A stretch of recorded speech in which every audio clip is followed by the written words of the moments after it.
благодарност што сум тука и една корекција, јас сум училишен психолог.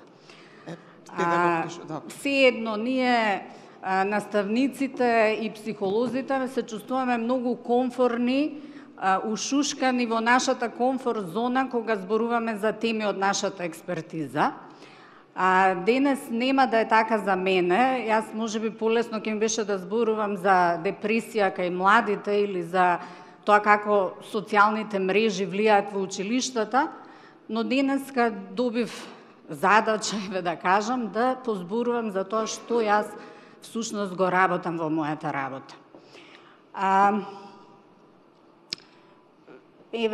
Оно што се обидов прво да кажам дека подготвувајќи се наискрено за оваа презентација, два пати изгледав нечија друга презентација како да останат живи учесниците кои што ја следат вашата презентација. Јас верувам дека денес вие после моја презентација ќе се чувствувате преживеани и се надевам инспирирани.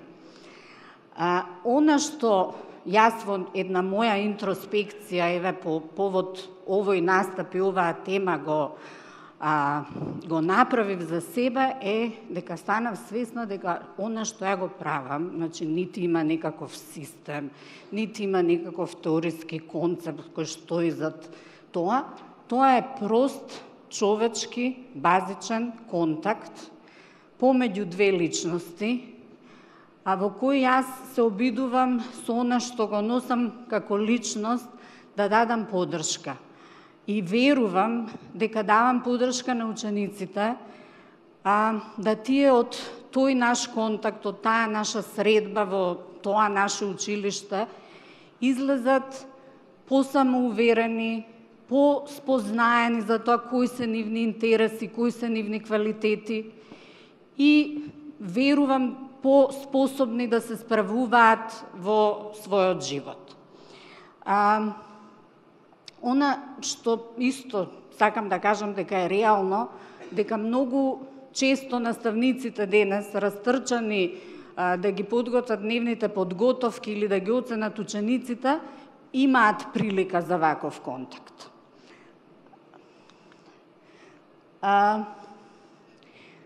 Кој е начинот на кој што јас најмногу контактирам со учениците? Тоа се ученичките иницијативи кои што ги поддржувам. Првата иницијатива, што значи за мене една ученичка иницијатива, дека учениците сами изведуваат акција, дека учениците сами ја планираат, сами ја организираат, се справуваат со предизвиците при тоа и она што е многу важно за мене, ја преземаат одговорноста за акцијата. Првата иницијатива ученичка почна на идеја на еден наш поранешен ученик, ја насловивме Орце за орце. Претходно јас по-некако лесно ми беше, поразбирливо ми беше да тие ученички иницијативи ги реализирам во соработка со невладини кои што нудат добри интересни програми и сега учениците ќе се приклучат, ќе се вклучат, ќе учествуваат.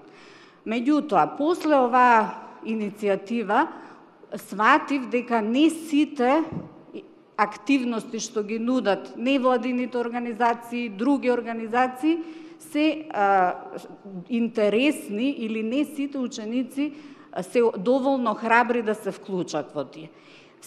Поголема беше бројката на ученици што се вклучува во училишните иницијативи, ако се тие иницирани и организирани во самото училиште од учениците. Потоа се разви нешто што веќе не е иницијатива, веќе е манифестација. Се случува повеќе години. Сме почнале 2014. Дојдоа двајца ученици во мојата канцеларија, и то не оние најодличните, најамбициозните. Викаат, професорка, ајде да правиме нешто во школа, ништо не се случува. Бидејќи во тие нивни моменти лично имаа своји кризи, фрустрации, мојата идеја беше, окей, ајде да ги поддржам, за да полесно поминат низ тој некој тежок период, за да се чувствуваат вклучени, да се чувствуваат активни во училиштето.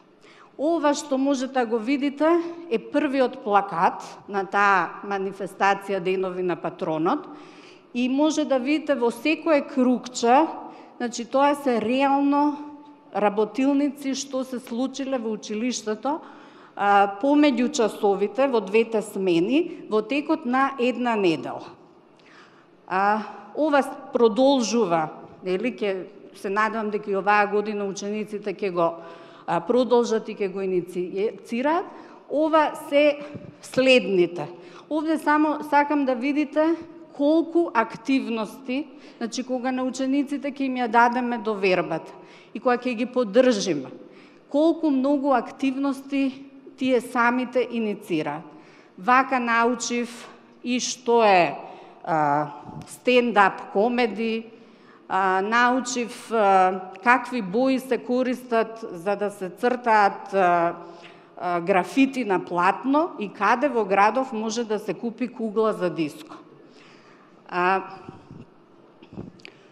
Што понатаму?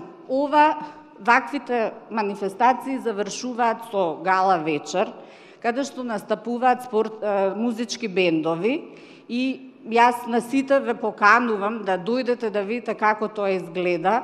Тоа е таков еден жар, таква една страст, каде што учениците, може би тоа е единственото место каде што можат да настапат и за нив е исклучително значајно.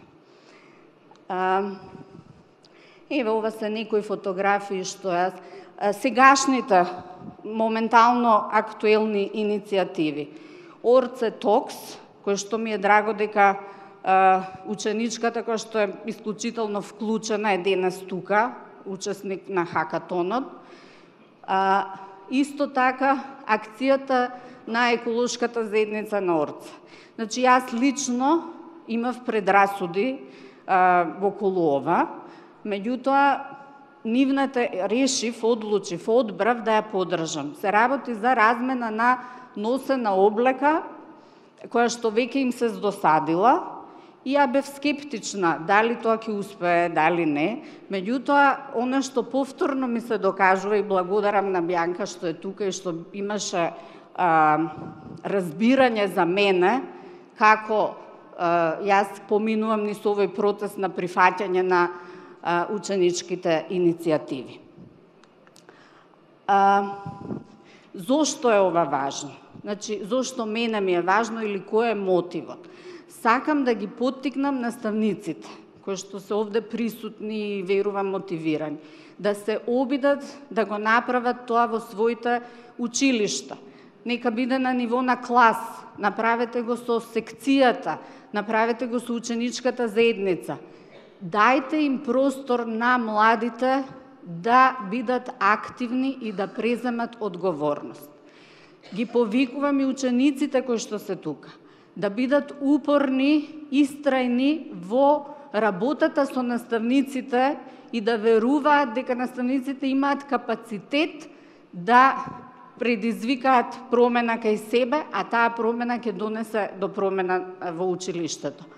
Ова се една студија на Нјуман и Маргер, кои што ги испитувале, ги собрале ефектите кои што се случуваат поврзани со училиштата кај ученици и кај наставници во училиштето и во ефектите во заедницата. Значи, она што е впечатливо е дека кај учениците се развиваат животните вештини, одговорноста, комуникацијските вештини, преземање акција. Самодовербата е подобрена, подобар училишен успех, поголема свесност за демократија и граѓанство и унапредување на здравието. Има позитивни ефекти и за наставниците, бидејќи тие се поотворени за комуникација и се многу по-добри во своите предавања. Ефекти во училиштето, нормално дека се менува училишната клима, се разбива монотонија и практично се случува нешто во училиштата, она што би рекле. Постојат ефекти во заедницата, бидејќи ние и како се отворивме како училиште последниве години, повикувајќи различни гости, музичари, универзитетски професори, режисери, спортисти да бидат гости на нашите работилници. Зошто е ова битно? Значи, она што јас го предлагам е да, нели сега ова некако ако го ставиме во реален контекст. Нормално е дека има проблеми со кои што се соочуваме. Некојаш наставниците во училиштето ова не го препознаваат, сметаат дека е губење време, децата, учениците сакаат да избегаат од часови или од оценување. Меѓутоа има прекрасни професори кои што се ментори, кои што се поддршка на овие ученици во подготовката на активностите. Она што го препорачувам, бидејќи овде има и креатори на училишни политики, е да се вгради во некаква системска рамка и ова ученичка активност, овие ученички иницијативи. Дали во програмите на училиштата годишни, дали во активностите, програмите на ученичката заедница, да се поддржат наставници кои би биле ментори на ова. И сосема за крај, зошто ми е мене ова битно, или ако се вратам на оној дел на мојот контакт, сакам да кажам дека на крај останува, што останува за наставникот? Кога ќе ве сретне поранешен ученик во парк и ќе ве поздрави, кога поранешна ученичка што 10 години не сте ја видела, ќе ви каже дека уште се сеќава на вашите предавања. Или кога ќе ви пише во инбокс поранешен ученик, а вие штрајкувате и вие можеби најтешко во животот. Она што после се останува за наставникот е и она што сакам да укажам, зошто е многу битно ова, да препознаеме во општеството дека улогата на наставникот е многу повеќе од давател на услуги, како што сме нели со некоја последна систематизација окарактеризирани, затоа што фидбекот што јас го добивам од учениците, овде пола наставници да ги прашате, ја имаат истата приказна.